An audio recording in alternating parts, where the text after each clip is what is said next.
Fala concurseiro, aqui do Doutor Concursos, mais um vídeo de atualidades, professor Arnaldo Vieira, sempre começando todo o vídeo pedindo para você clicar no sininho, se inscrever no nosso canal, curtir e compartilhar esse vídeo, apertar o likezinho aí no vídeo do YouTube e participar das nossas redes sociais aqui da Doutor Concursos. Essa semana, gente, muita informação. Vamos lá então. Âmbito nacional, divulgados os números, infelizmente, mas que é aquela pergunta típica que cai em concurso daqui para frente.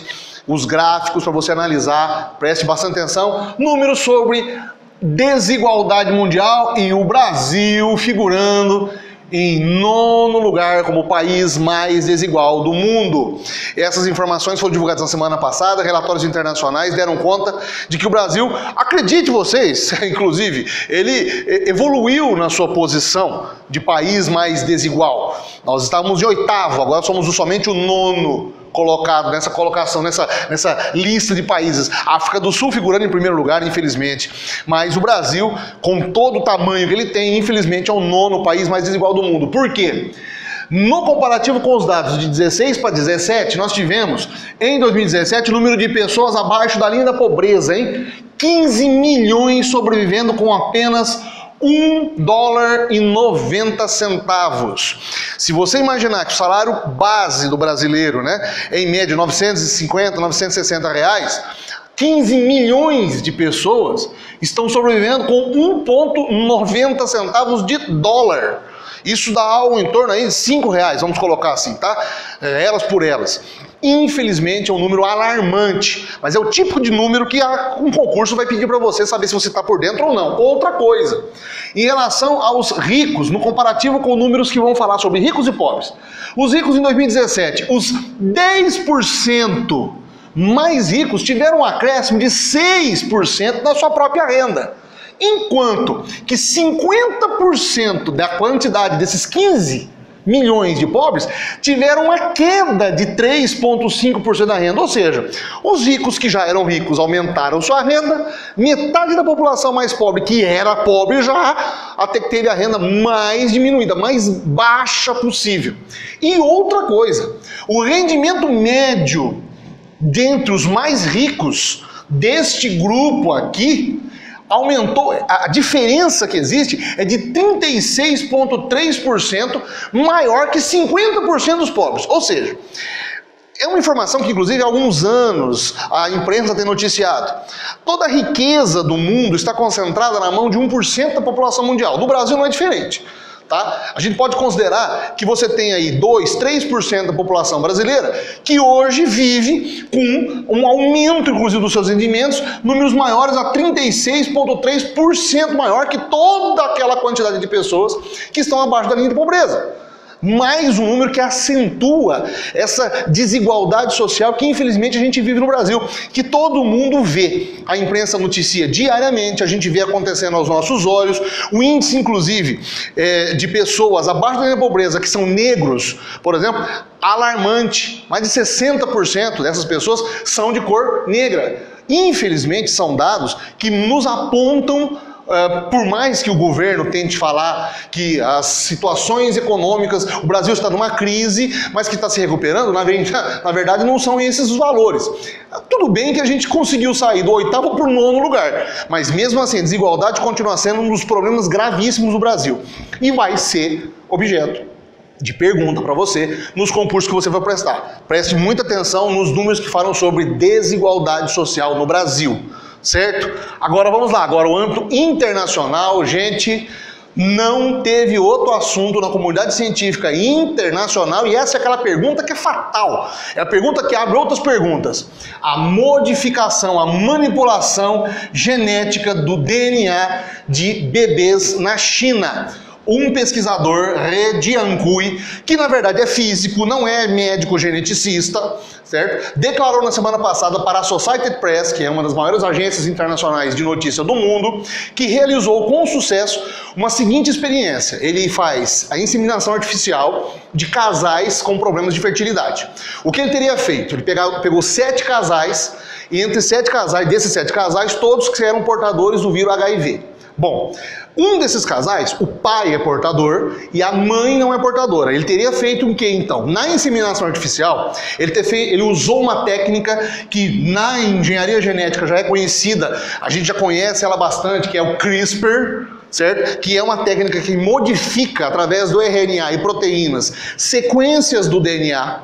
Ele teria modificado o DNA no seguinte sentido, tirado a sequência genética que deixa o corpo humano vulnerável ao efeito do vírus HIV, o sistema imunológico sendo refém do vírus HIV. Teria então tirado essa sequência, substituído por outra sequência sem uma utilidade, sem nenhum tipo de função aparente e gerado esse embrião. Esse embrião se dividiu e deu origem a um casal de gêmeas que já nasceram agora no mês de novembro, que é a Lulu e a Nana. São duas chinesinhas que até agora estão com a identidade somente através desses nomes, mas que hoje seriam a comprovação de uma experiência bem-sucedida dessa manipulação do DNA humano. Não deu outra. A crítica internacional foi altamente negativa em cima do He Jiankui. Porém, nunca é demais lembrar que os chineses estão pesquisando o DNA humano, sequências do genoma já há um bom tempo e com publicações diárias sobre isso. As técnicas, inclusive, do CRISPR têm evoluído muito lá, por conta exatamente dos investimentos que eles estão fazendo na área de engenharia genética e melhoramento de animais e de produtos alimentícios. Agora veja, o que a gente tem que observar daqui para diante. Quais são as consequências disso? E daí a revolta da comunidade internacional, de não saber especificamente qual é o efeito disso. Essas duas crianças nasceram com essa imunidade real ou não? Será que realmente o experimento deu certo? Será que isso não modificou alguma outra parte do DNA? Além da questão propriamente ética, da manipulação, brincar de Deus na mão dos cientistas. Ou seja, toda uma discussão que a comunidade científica na semana passada, inclusive continua discutindo essa semana, várias matérias, várias reportagens, e o He Jiankui dando vazão exatamente a essas informações. Na semana passada, inclusive, ele inclusive faz uma publicação, ele não faz a publicação, corrigindo, ele só dá entrevista para a Associated Press. Depois ele participa de um evento de geneticistas internacionais, onde ele vai dar uma palestra e ele é super sabatinado pelos caras. Algumas perguntas ele é meio evasivo, algumas situações ele fala, outras não, mas o fato é que, em grande parte, ele só teria declarado que usou CRISPR para fazer modificação genética disso. E tem hoje o domínio da técnica para capacitá-lo para fazer essas modificações. Ainda coisa para a gente observar é a típica pergunta montada dos concursos. Qual é o impacto disso? O que aconteceu no ramo da genética? Aonde que isso pode levar exatamente a ciência humana? Esse melhoramento humano como um todo. Então veja, continue observando, vamos continuar estudando esse caso, a gente vai falar dele também nos próximos vídeos, certo? Fique de olho. Último assunto, a reunião do G20 na Argentina, a reunião das 20 maiores economias mundiais, entre elas o Brasil, se reuniu na semana passada, durante o final de semana, e teve algumas situações que, inclusive, no meio dessa situação como um todo, né, econômica que o mundo está vivendo, essa efervescência de situações, turbilhão aí de ideologias e quebras de paradigmas internacionais, os países mais ricos se reuniram. Inclusive com a abertura do Macri, que é o presidente argentino, incentivando, o Emmanuel Macron, dizendo que, olha, nada mais importante do que esse momento, 10 anos depois da primeira reunião do G20, que foi em 2008, para os países começarem a conversar sobre o futuro. Houveram algumas situações, alguns encontros e frutos disso. Por exemplo, o encontro dos americanos, do Donald Trump, com o presidente chinês, que foram numa mesa, jantaram inclusive, e tiveram uma conversa sobre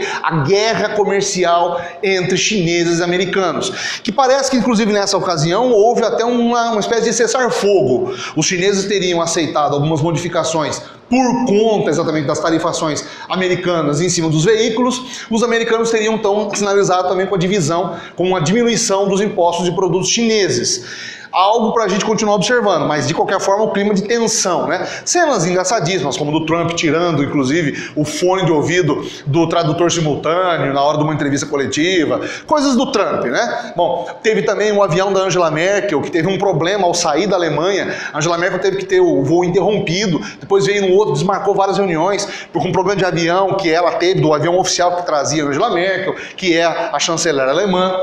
Uma outra situação também que o G20 proporcionou foi o encontro pela primeira vez desde a Guerra das Malvinas de representantes do governo argentino com o Reino Unido. O presidente Macri se reuniu com a Theresa May, que é a primeira-ministra inglesa, e os dois juntos apertaram as mãos, conversaram, porque ficou um clima de animosidade, principalmente depois da Guerra das Malvinas, em que as Malvinas é um conjunto de ilhas argentinas agora, né, que pertenciam, tinha uma comunidade inglesa morando lá, e aí toda uma situação que houve nos anos 80. Depois, os BRICS, a reunião dos 6 países, dos 5 principais países emergentes: Brasil, Rússia, Índia, China e África do Sul. As 5 economias mais emergentes hoje no mundo se reuniram e criaram um documento de apoio ao Documento de Paris, que fala exatamente sobre o controle da emissão de poluentes na atmosfera pelos próximos 100 anos. Os BRICS se uniram, assinaram, inclusive o Michel Temer esteve presente nessa reunião e assinou esse acordo dizendo favorável exatamente à manutenção do Acordo de Paris, coisa que o Trump tem torcido o nariz em relação a isso. E uma outra circunstância também causou um certo estranhamento foi a presença do príncipe saudita Mohammed bin Salman, que está envolvido, inclusive é o principal acusado da morte do jornalista Jamal Khashoggi na embaixada saudita na Turquia. Tivemos um vídeo algumas semanas atrás falando especificamente desse fato.